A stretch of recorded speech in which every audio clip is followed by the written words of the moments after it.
আজ থেকে 100 বছর পর ক্যালেন্ডারের পাতায় যখন 2124 সাল, আমাদের প্রায় প্রত্যেকের দেহ তখন মাটির নিচে, অস্তিত্ব তখন রূপের জগতে। ইতিমধ্যে ফেলে যাওয়া আমাদের সেই সুন্দর বাড়িটা হয়তো পরবর্তী প্রজন্ম ভোগ করছে।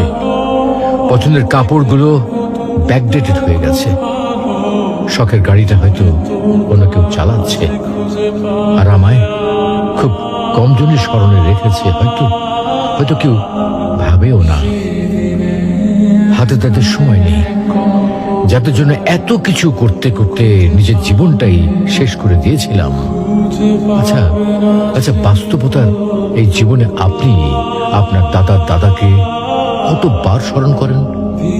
আপনার দাদির কথা আপনি কখনো কি আপনার মনে পড়ে? পৃথিবীর বুকে আজকে এই বেঁচে থাকা, এত হইচই, এত মায়া